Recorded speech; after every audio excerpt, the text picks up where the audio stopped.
Quick shout out before the video starts. A fellow Phoenix Format member, my boy Sasuke, has uploaded his Ancient Gear Train Deck profile to YouTube.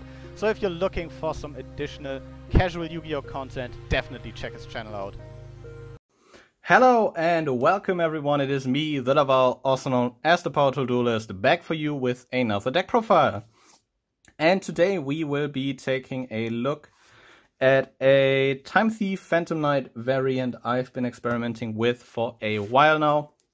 And I think the build has finally come together really nicely. And I just wanted to showcase this on the channel. Starting off, we are with 3 copies of Time Thief Winder. These are sadly still the last year's Megaton reprints. I would have loved to get an ultra rare playset of this guy because I really love Time Thieves. But this might be a thing of the future. But back to Winder. You can detach material from an Xyz you control to special him from your hand, and on summon he will grab you a Time Thief. Card from the deck. You will most likely search a Retrograde, or if you already have one, you can search a Regulator as a follow-up play if your board gets wiped, because the monsters this deck does put up are not that many, because it more works with the back row. And then we are playing 3 of the new girl on the block. We are playing 3 Time Thief Adjuster. You can when a Time Thief is summoned, you can special summon her from hand. And also when she is summoned, you can mill a Time Thief card from your deck. Really good effect, but sadly both effects exclude themselves from being activated in the same turn. So you can only either use her as an extender or as a foolish, but if you pull her off Regulator, that's not a problem. And also if you pull her off Regulator, it gives you a really nice moment to chain block your Winder or chain block for her, depending on what you definitely want to resolve in that situation. But she is a really great card and kind of pricey for some reason. But I guess Time Thieves are just a really fun deck that a lot of people like experimenting with. Then we have 3 Time Thief Regulator. If you control no other monsters, you can tribute this face-up card and special summon 2 Time Thieves with different names from your deck in defense. Most likely, yeah, you will grab Winder and Adjuster. Use those to search and make an Xyz. And also while he's in the grave, if an Xyz you control gets struck by battle, you can special summon him back to the field, which is a really nice ability. Then we play 2 one-offs. Play 1 Bezel Ship. You can tribute this guy to attach a Time Thief Xyz, to attach a card from your opponent's graveyard to a Time Thief Xyz, but the most important part about him is that you can detach a material from an Xyz you control and summon him from grave. And we also play 1 Chrono Quarter. You can tribute him during your opponent's battle phase, and the next battle damage you would take is instead dealt to your opponent, but he can also summon himself from the graveyard if a Time Thief Xyz or if an Xyz monster you control leaves the field by card effect. Funnily enough, triggers also if your Redoer banishes himself, which is a really nice interaction and can lead to some funny extensions. But those 2s are just, you know, additional one-offs to pull off Regulator in case you don't need a Winder and you mostly mill Bezel Ship of Adjuster anyways. Then I play the 1 Armageddon Knight to kind of rein in the Phantom Knights. A great normal summon. Essentially normal summoning this guy already nets you a Time Thief Redoer with an interruption, because you can normal summon him. You can dump a Cloak. Cloak will search Shade Brigandine. You can set Shade, activate Shade, and then overlay the Shade Brigandine and the Armageddon Knight into a Redoer that already has a spin available to him, which makes Armageddon Knight really good. And also, if you don't have the normal summon available to you, you can also just Allure of Darkness him away. But he definitely is a really good card to have in this deck, since the Phantom Knights really appreciate being in the grave. And speaking of Phantom Knights, we play 2 copies of Phantom Knights of Stained Greaves, trying to not say Spanish Greaves. Shout out to the Fafa viewers. If a Phantom Knights monster is special summoned to your side of the field, you can special summon him from your hand and make him a level 4, which infinitely helps with the Time Thief portion of the stack, since you mostly want to make those rank 4s. And yeah, he's just a good extender for the Phantom Knight side of things. Also, if he's in a grave, you can banish him, special summon a Phantom Knight from hand, and you can increase that Phantom Knight's level by 1. He's really great, to be honest. I do like him a lot. Yeah, Stained Greaves is really cool. Then I do play 2 Ancient Cloak. If he's an attack, you can target a dark monster on the field. You can change him to defense and that dark monster gains attack, but the most important part about him is that you can banish him from the graveyard to add the Phantom Knights card from your deck to hand, which means he definitely gives you a lot of searchability in the deck, can grab you a Silent Boots, can grab you Spanish Greaves, can also grab you the Shade Brigandine as mentioned. You do get a lot of searching out of him, and yeah. I just like to have the second one for the follow-up, but you could probably do with one and maybe a third Stained Greaves. So yeah, then our 3 copies of Phantom Knights of Silent Boots. You can special summon them from hand if you control a face-up Phantom Knight. And also you can banish them from the grave to add a Phantom Knight spell or trap from your deck to your hand. Which gives you definitely some great options in, searching.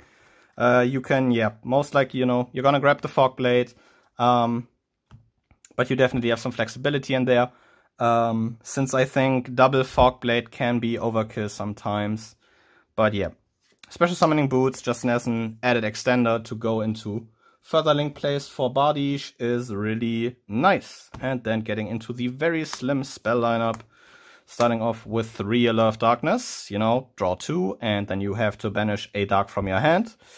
If you have no darks, discard your entire hand. Additional draw power helps you cycle through the deck without, doing too much searching. Great card, just in general. What's not to love about Allure of Darkness? Yeah, then moving on to 4 one-offs, of which one is not even limited. One-time Thief startup, just as an additional extender, and I also really like the graveyard effect of being able to, banishing itself to attach materials. Then we have 1 Foolish Burial for extra graveyard setup. Dumping Ancient Cloak to search a Shade Brigandine is definitely nice. Also helps, with setup for your Bezel Ship and other extenders. So that is definitely great. Another extender in the Monster Reborn. And also 1 Rhoda, either to grab Armageddon Knight or just to maybe get a Phantom Knight into your hand. You definitely have some good targets for this, so yeah. Very slim spell lineup as mentioned, because you want to focus on those traps. And starting off the trap lineup is actually a playset of Shade Brigandine. This deck is rather normal summon heavy because I do not have a lot of the really good Phantom Knights cards, and in most cases Time Thieves do pair better with the Raid Raptors, since I think Strangleanius gives you essentially a free extender. But Shade Brigandine is still great in Time Thieves because you can set Shade, and if you don't have a trap engrave, you can activate Shade, summon it as a level 4 monster. And because it is still treated as a trap, as a material, it gives your Redoer a non-targeting spin, which is a really nice interaction, and why I went with a playset instead of 2. Since this definitely helps with, de-bricking some cards where you just hands where you just have a normal summon available to you. And we have 3 Time Thief Retrograde. If you control a Time Thief Xyz monster, you can negate the activation of an opponent's spell or trap and attach that card to that Xyz monster. Yeah, definitely a really cool card. Just a very neat way of using a counter trap and then still, depleting your opponent of resources and using that for your Redoer to maybe set up further effects and plays. Well. Next up we have something more generic. I just play a playset of Solemn Strike for some, summon and monster effect negation. Since Retrograde still provides you with a good spell or trap negate. This could also be a Judgment. This could also be, just any generic trap you definitely like. I just have the Strikes laying around, so I play those. Yeah, getting into our Phantom Knight spells. We play 2 Fog Blades of the Phantom Knights. Target a face-up effect monster on the field. Its effects are negated and it can't attack, but it also cannot be Yeah, it cannot be targeted and it cannot be attacked. So you definitely need to out it by card effect. But yeah, the monster effect negate is definitely nice. You can also banish it from the grave to summon a Phantom Knight for, you know, a free extension. You mostly want to grab this of either, you know, your Bardiche, your Silent Boots, just, you know, set a Fog Blade and have that additional negate at the ready. Then some other Phantom Knight spells, since as mentioned, I think double Fog Blade can be a bit overkill. I play 1 Wings. You can target a monster on the field, gains 500, and the first time it would be destroyed by battle or card effect. It is not destroyed. Also, you know, just like Fog Blade, banish it from grave, summon a PK from grave. And also 1 Sword. Target a monster on the field, equip it to that monster, it gains 800. And if that monster would be destroyed by battle or card effect, you can instead get rid of the sword, and also the sword can be banished to summon a PK from grave. I just like these for the added protection, since most of your end boards consist of maybe Redoer Bardiche or Redoer Perpetua. So this is definitely nice. Or just, you know, some of the rank 4s you can run. And then I play the 1 Flyback. You run this at 1, you know, to attach it off Perpetua to your Redoer. And, excuse me. And yeah, also really nice. If you hard draw this, you can just set it, activate it, use it to attach a Retrograde onto your Redoer for the spin if he doesn't already have one. Or just the startup for the draw, I guess. And if this is in the graveyard, you can use it as a DD Crow of sorts, since you can banish it. Attach a card from your opponent's graveyard to one of your Time Thief XZs. A really cool card. Yeah, getting into the extra deck. I played 2 of the main man himself, Time Thief Redoer. He can steal your opponent's top card in each standby phase and attach it to himself. And once per turn, you can detach cards from him, and depending on the materials you detached, he will execute a number of effects. If you detach a monster, he banishes himself until the end phase, which is some really nice protection, dodges some effects, and also is able to trigger Chronocorder as mentioned. If you detach a spell, he draws a card, and if you detach a trap, you have a non-targeting spin at your disposal. Redoer is definitely one of the centerpieces of the deck. I really like Redoer design-wise. I think the Prismatic Secret Rare does look absolutely sick. And yeah, really cool card, neat concept, and his accomplice, Time Thief Perpetua. She, during the standby phase, lets you detach a material to summon a Time Thief from your graveyard. Great to recur your Winder for some, you know, additional resources. And also, you can, at any point per Quake effect, target another Xyz monster you control and attach a Time Thief card to it. As mentioned, you want to attach that Flyback to your Redoer for a spin and a follow-up DD Crow. But Perpetua definitely helps to keep things going with, you know, summoning back Time Thieves in standby and also giving you extra access. Then I play 1 Double Barrel. Double Barrel works just like Redoer, but he does not steal the top card, and he also has to be activated in response to a card or effect.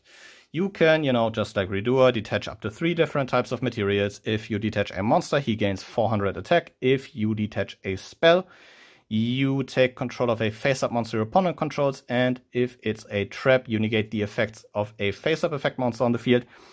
Double Barrel can be a neat alternative to Redoer, I guess. I just run the 1 to have him if possible. In general, I don't think he's terrible, but I do think Redoer has that bit of an edge because of the non-targeting spin and also the ability to protect himself by banishing. I played 2 Breaksword. Don't really see Breaksword come up as much because you do end up a lot on the rank 4s, but I still think Breaksword is a cool card to have because you make this with 2 level 3s. You can detach a material, target a card on your field, target a card on your opponent's field, both get popped. And if he on the field is popped, you can summon 2 Phantom Knights monsters from the grave and increase their levels by 1. Helps you out the the monsters you target with Fog Blade, and also just, you know, in general is a really good link. Exists to have. Yeah, so 2 Breaksword I think you can definitely do with less, maybe run more generic rank 4s in his stead, but I do think the 2 Breakswords are definitely nice to have. And on the topic of generic rank 4s, We play the 1 Tornado Dragon for back row. We play a small Utopia package to out problematic monsters of Utopia and the Lightning. I play the 1 Dark Rebellion. I didn't really find a way to include Requiem in this, even if I wanted to, and I do not have Arc Rebellion, but Arc Rebellion is definitely a card you can easily include with maybe a copy of Raider's Knight, and then the 1 Abyss Dweller to kind of round out the Xyz lineup, but you can definitely work in any rank force or, you know, Phantom Knight related Xyz monsters. As mentioned, Raider's Knight, Arc Rebellion makes for a really easy OTK combo. But those are the rank 4s I run. But those are probably also the most flexible spots of the deck. Getting into our link lineup, we play 1 the Phantom Knights of Rusty Bardage. You can run multiples of him, but I don't think you need multiples. You make him with 2 or more darks. You can send a Phantom Knight from deck to grave to set a Phantom Knight spell or trap from your deck into your spell and trap zone. And also if a Dark Xyz is summoned to a zone he points to, you get to pop a card.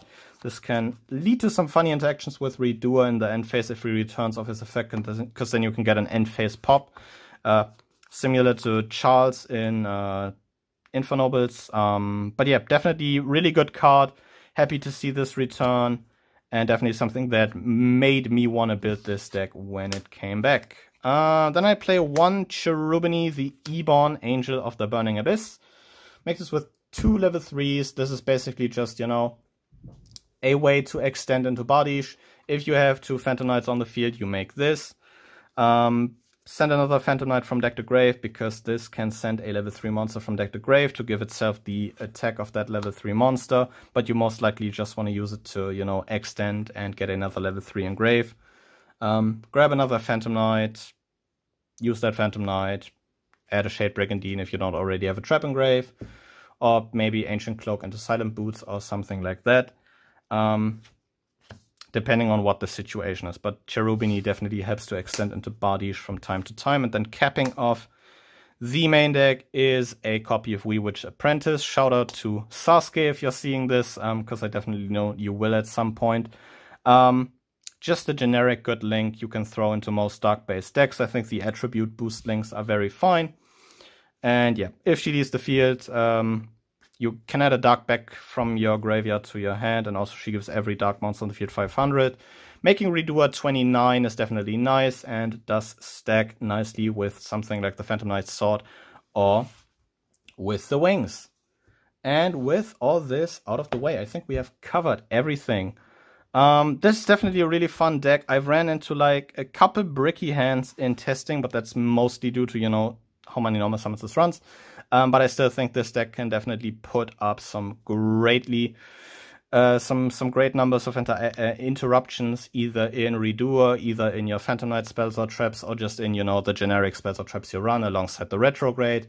There is definitely some grind game in this because of the Phantom Knights, but I wouldn't really count on it. But I've had a lot of fun with this, honestly, in testing, and also, you know, just doing the doing the plays and everything. It's been great fun. But yeah, with all this out of the way, I will thank you guys very much for watching. I will see you guys again next time. But until then, goodbye.